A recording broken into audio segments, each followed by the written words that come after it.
अस्सलामुअलैकुम।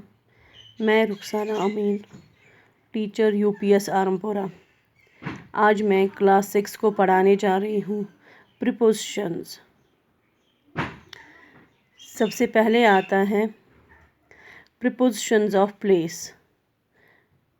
जो prepositions of place जो है वो हमें जगह के बारे में बताते हैं, वो जगह कहाँ है, कैसी है, उसके बारे में बताते हैं। जैसे A preposition links a noun or a pronoun to the rest of the sentence. Prepositions of place shows where something is or where something happens. जो ये preposition of noun, ये जो prepositions है, ये हमें क्या बताते हैं? जो ये noun होता है या कोई pronoun होता है, वो मिलाता है जो बाकी sentence है उनको उस sentence के साथ मिलाता है। अगर ये प्रीपोजिशंस नहीं होंगे तो जो सेंटेंस है वो उनका कोई मतलब नहीं, मतलब वो बिना मतलब के सेंटेंस होते हैं जिसमें हमें कुछ भी समझ में नहीं आएगा। जैसे यहाँ पे जो है ये जो प्रीपोजिशन ऑफ प्लेस है, ये हमें क्या बताते हैं? ये हमें बताते हैं वेयर समथिंग इज़ और वेयर समथिंग हैपन्स। कहाँ पे हुई है, किस जगह पे हुई है, या कौन सी चीज़ कहाँ है, जगह के बारे में हमें ये इससे इंफॉर्मेशन मिलती है। जैसे the cat on the window sill is called Mocho. जैसे आपने यहाँ पे देखी होगी, विंडो है, यहाँ पे एक कैट बैठा है। इस सेंटेंस में जो ऑन है, ऑन क्या है? ऑन है प्रीपोजिशन।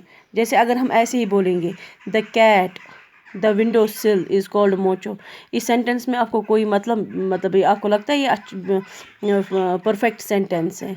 ये परफेक्ट सेंटेंस नहीं है। जब तक इसमें ये प्रीपोजिशन हम नहीं लिखेंगे तब तक ये बिना मतलब का एक सेंटेंस रहता है। जैसे जैसे हम इसमें ये प्रीपोजिशन लिखेंगे, जैसे the cat on the window sill is called mocha. जैसे ये जो कैट है जो विंडो सिल पे बैठा है, इसको हम क्या कहते हैं? इसको हम कहते हैं mocha. Did you see that picture in the corner.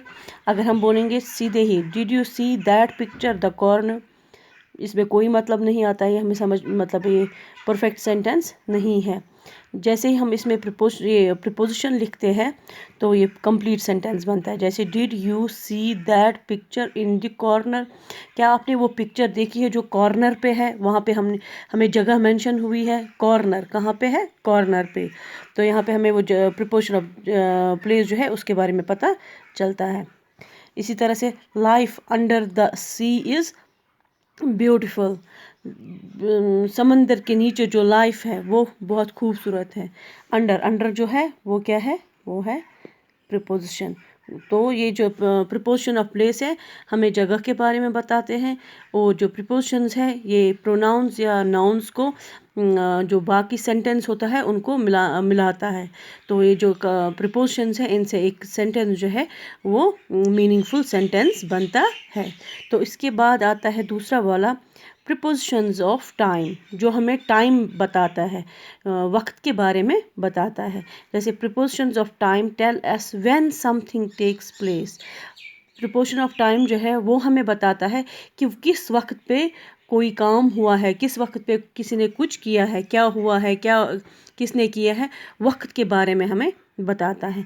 जैसे we walked in the evening, यहाँ पे अगर हम बोलेंगे वी वॉकड द इवनिंग, ये इनकरेक्ट सेंटेंस है। लेकिन जब हम इसमें इन जो है ये है प्रीपोजिशन ऑफ टाइम। क्या है? Preposition of time. तो ये हम बोलते हैं कि मैं चलता हूँ कब? शाम के वक्त, इवनिंग में। इसी तरह से Ali is going to Coimbatore on Sunday, Ali जो है वो जाने वाला है कॉम्बेटोर कब? संडे के दिन। जैसे इवनिंग, संडे, ये क्या है? वक्त के बारे में बताना। It is cold at night, रात को ठंड होती है। एट नाइट, यहाँ पे एट है प्रीपोजिशंस ऑफ टाइम। अब है यहाँ पे एक्सरसाइज इसकी। Complete the sentences with the correct prepositions. पहला किया हुआ है the butterfly is sitting on a yellow cot. Butterfly जो है वो किस पे बैठी है? येलो फ्लावर पे बैठी है। इसी तरह से ऑन जो है ये प्रीपोजिशन है।